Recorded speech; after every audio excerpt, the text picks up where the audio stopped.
الله وبركاته. ازيكم عاملين ايه؟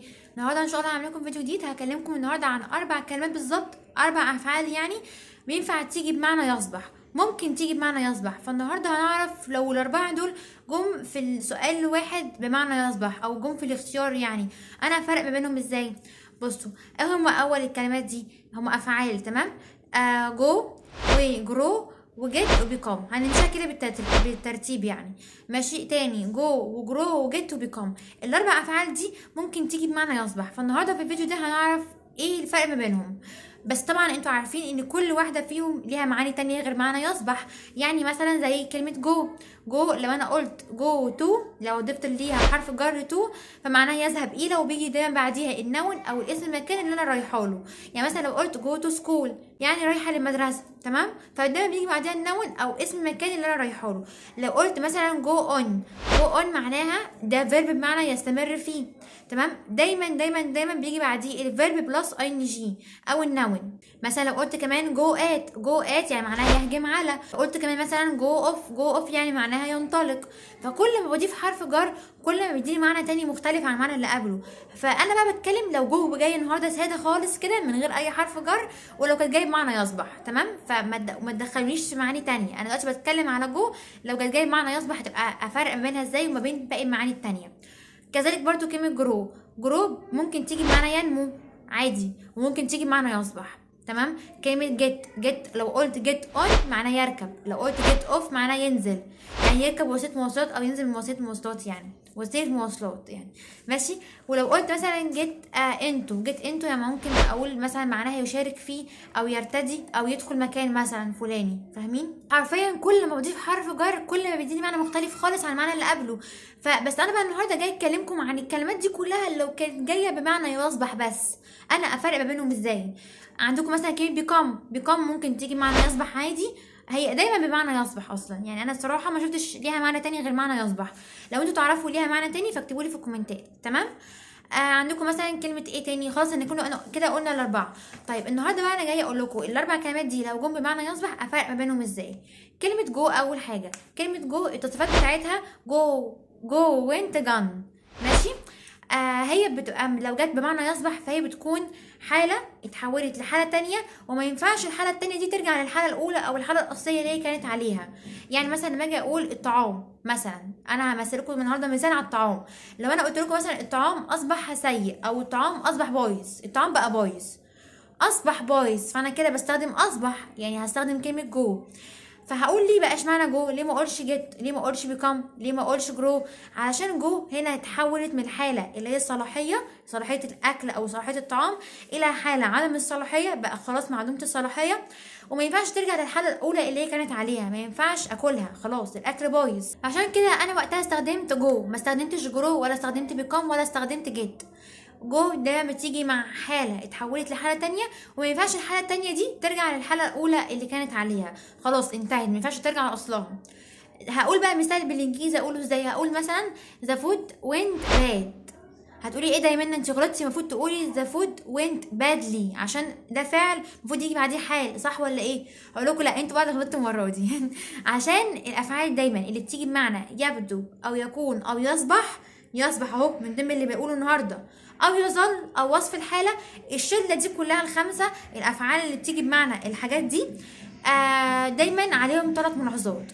لا تتبع بالاحوال، اهو لا تتبع بالاحوال يعني ما ينفعش يجي بعدها حال، انسوا، مع ان هو فعل المفروض ان هو يجي بعديه حال، ده المفروض، ده المفروض. بس تيجي تقول لك لا الافعال دي شاذه، دايما يجي بعدهم صفات، ما ينفعش يجي ابدا معاهم احوال، الا بقى لو تغير معناهم لمعنى تاني. يعني مثلا كلمه جو لو جاي بمعنى يذهب اقول بادلي، يعني مثلا يذهب بطريقه سيئه اقول حال عادي. لكن انا بقول هنا جو جايه بمعنى يصبح اللي هي وينت يعني في الماضي، تمام؟ هي هنا جايه بمعنى يصبح من ضمن الشله ال5، خلاص يبقى على طول يجي بعدها صفه. فعشان كده قلت باد مش بادلي. فهمتوني؟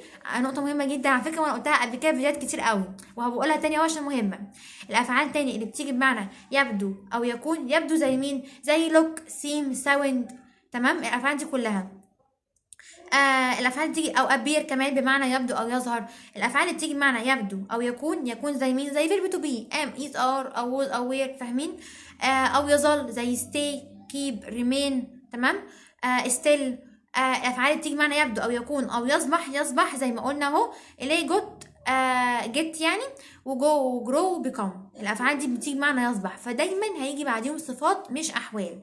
تاني، الافعال اللي بتيجي بمعنى يبدو او يكون او يصبح او يظل او وصف الحاله. ايه وصف الحاله دي؟ ممكن تكونوا اول مره تسمعوها. وصف الحاله زي فعلين كده، فعل بمعنى يقيس اللي هو ميجر، او فعل بمعنى يزن اللي هو وي، مش فودافون. ماشي. الافعال اللي بتيجي تاني بمعنى يبدو او يكون او يصبح او يظل او وصف الحاله، دايما عليهم 3 ملاحظات: لا تتبع بالاحوال، ما ينفعش ابدا ابدا ابدا يجي بعدهم حال، لازم صفات. ولا تقبل الاستمرار، ما ينفعش ابدا ابدا ابدا برضو يتحط لها اي ان جي، ما ينفعش، ما بتكبرش استمرار هي. ولا تبنى للمجهول، يعني ما ينفعش تتبني للمجهول، دايما بتكون معلومه. تمام. دي ملحوظه مهمه جدا، يا ريت تكونوا بتنقلوها.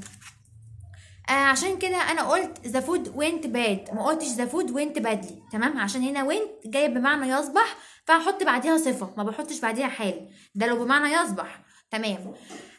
خلاص كده، خلاص خلصنا من اولى اللي هي كلمه جو. كلمه ناخد مين؟ جرو بقى. ماشي، ناخد جرو بالترتيب كده. جرو لو جت بمعنى ينمو فعادي، ماشي، يعني عادي ينمو، ممكن يجي بعديها حال. لكن لو جت بمعنى يصبح، درسنا بقى ده، يجي بعديه صفات زي ما قلنا. زي ايه بقى؟ يعني انا افرقها ازاي ما بينها وما بين الافعال اللي قبليها او اللي بعديها، او الافعال عامه يعني اللي بمعنى يصبح زيها. كلمة جرو دايما بتكون بمعنى يصبح، بس يصبح بالتدريج، واحدة واحدة كده، زي الشمس كده، زي الشمس على طول. هل الشمس بتشرق مرة واحدة، ولا بتشرق بالتدريج؟ بتشرق بالتدريج، مرة على مرة، يعني بالتدريج. تمام. وبرده لو بتغرب بالتدريج. فعشان كده هستخدم معاها جرو، مش هقول جيت ولا هقول جو ولا هقول بيكم، دايما هستخدم معاها جرو، لانها بتصبح بالتدريج. طالما بتصبح بالتدريج يبقى على طول كلمة جرو. تمام. التصريفات بتاعتها ايه؟ جرو اللي هي بالاي بقى، بعد كده جرون اللي هي الاولى بس بحط لها ان، اللي هو التصريف الثالث يعني. تمام. كده خلاص قلنا جو وقلنا جرو، فاضل جيت وبيكم. تعالوا ناخد جيت. ماشي. كلمة جيت برضو بتيجي بمعنى يصبح وليها معاني تانية زي ما قلتها في أول الفيديو. لو جت بمعنى يصبح، فايه الفرق برضو بينها وبين الأفعال التانية؟ لو جت بمعنى يصبح فهي يصبح مفاجئ، فجأة كده مرة واحدة، ما بيمهدش، مفيش تمهيد ولا تدريجيا، مفيش تدريج خالص، فجأة. ممكن مثلا أقول لكم when my sister insult me when my sister insult me I مثلا I got angry، يعني أنا أصبحت غاضبة. ما قلتش angrily، ما ضفتش حال، انا ما قلتش حال، انا قلت صفه I got angry، لان got هنا جايه بمعنى يصبح. وطالما افعال اللي بتيجي بمعنى يصبح، الشله الخمسه اللي قلناهم، دايما بيجي بعديهم صفات. انسوا ان يجي بعديها احوال، ما ينفعش، ممنوع. ماشي. فما اوعى اوعى بجد تحط بعديها حال، لازم يجي بعديها صفه. تمام. على فكره كان في سؤال اساسا كان جاي عليها في الافعال التكراريه، اللي هو في يونس 7 يعني في الترم الثاني. ماشي خلاص. انا ليه بقى في المثال ده استخدمت كلمه جيت او اللي هو جوت يعني في الماضي؟ استخدمتها لان انا فجاه حصل، فجاه اصبحت غاضبه، فجاه مفاجئ. هي اهانتني من هنا، قمت انا غضبت من هنا على طول، مفيش تمهيد ولا في تدريج، لا، هي اهانتني على طول من هنا، قمت انا غضبت على طول، ما مهدتش ولا درجت، مفيش تدريج، يعني غضبت مره واحده. تمام. ده كان كلمه جيت جات التصريفات بتاعتها يعني. كمان النطق بتاعها عشان ساعات بننطق غلط، اسمها جيت جات مش جوت. تمام، مش جوت، جات، يعني الاو عليها فتحه. الفتحه دي في العربي دخلها في الانجليزي عادي.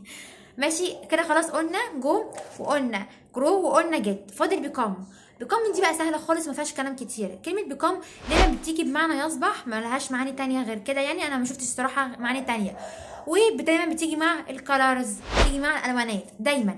لو قلت مثلا انا كنت ماسكه كوبايه شاي وبشرب، تمام، مع ان ده نادرا يعني ما بشربش شاي اصلا، بس لو مثلا بشرب كوبايه شاي وكوبايه ده لقيت مثلا غصب عني واللون مثلا التيشيرت اللي كنت لابساه ابيض، فاصبح لونه اصفر.